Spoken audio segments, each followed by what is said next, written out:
Mog, the Forgetful Cat, written and illustrated by Judith Kerr. Once there was a cat called Mog. She lived with a family called Thomas. Mog was nice but not very clever. She didn't understand a lot of things. A lot of other things she forgot. She was a very forgetful cat. Sometimes she ate her supper. Then she forgot that she had eaten it. Sometimes she thought of something in the middle of washing her leg. Then she forgot to wash the rest of it.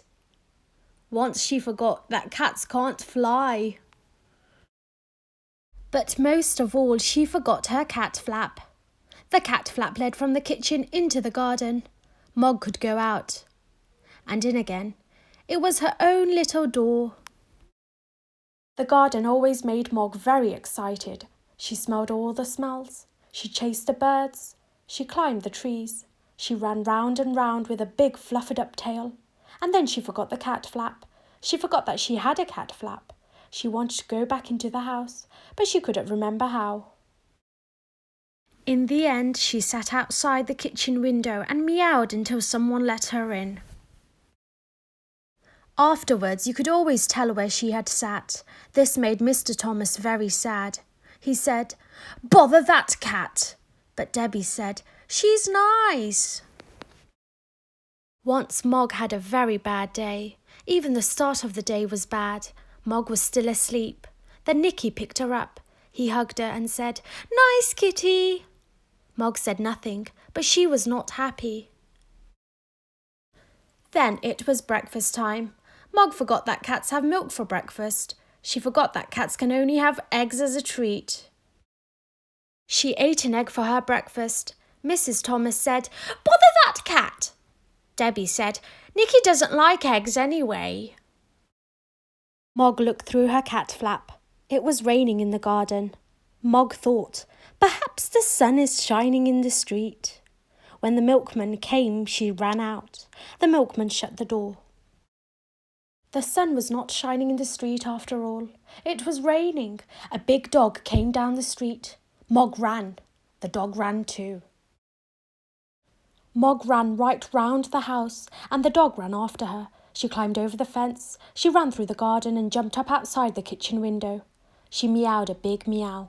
Meow! Very sudden and very loud. Mrs. Thomas said, "Bother that cat!" Debbie said, "It wasn't her fault." Mog was very sleepy. She found a nice, warm, soft place and went to sleep. She had a lovely dream. Mog dreamed that she had wings. She could fly everywhere. She could fly faster than the birds, even quite big birds. Suddenly, she woke up. Mrs. Thomas said, "Bother that cat!" Debbie said, "I think you look nicer without a hat."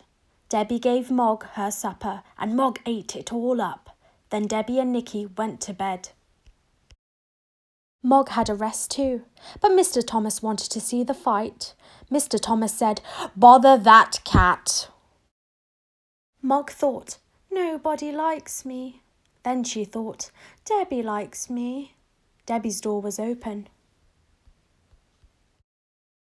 Debbie's bed was warm. Debbie's hair was soft, like kitten fur. Mog forgot that Debbie was not a kitten. Debbie had a dream. It was a bad dream. It was a dream about a tiger. The tiger wanted to eat Debbie. It was licking her hair. Debbie shouted. Mog jumped. Mr. and Mrs. Thomas said, "Bother, bother, bother that cat." Debbie said nothing. She was still crying because of the bad dream. Mog ran out of the room and right through the house and out of her cat flap. She was very sad. The garden was dark. The house was dark too. Mog sat in the dark and thought dark thoughts. She thought, "Nobody likes me. They've all gone to bed. There's no one to let me in. And they haven't even given me my supper." Then she noticed something. The house was not quite dark. There was a little light moving about. She looked through the window and saw a man in the kitchen. Mog thought, "Perhaps that man will let me in. Perhaps he will give me my supper." She meowed her biggest meow. Meow! Very sudden and very, very loud. The man was surprised. He dropped his bag. It made a big noise and everyone in the house woke up. Mr. Thomas ran down to the kitchen and shouted, "A burglar!" The burglar said, "Bother that cat." Mrs. Thomas telephoned the police. Debbie let Mog in and Nicky hugged her. A policeman came and they told him what had happened. The policeman looked at Mog. He said, "What a remarkable cat." "I've seen watchdogs, but never a watch cat. She will get a medal," Debbie said. "I think she'd rather have an egg." Mog had a medal. She also had an egg every day for her breakfast. Mr. and Mrs. Thomas told all their friends about her. They said, "Mog is really remarkable." And they never, or almost never, said, "Bother that cat." The end.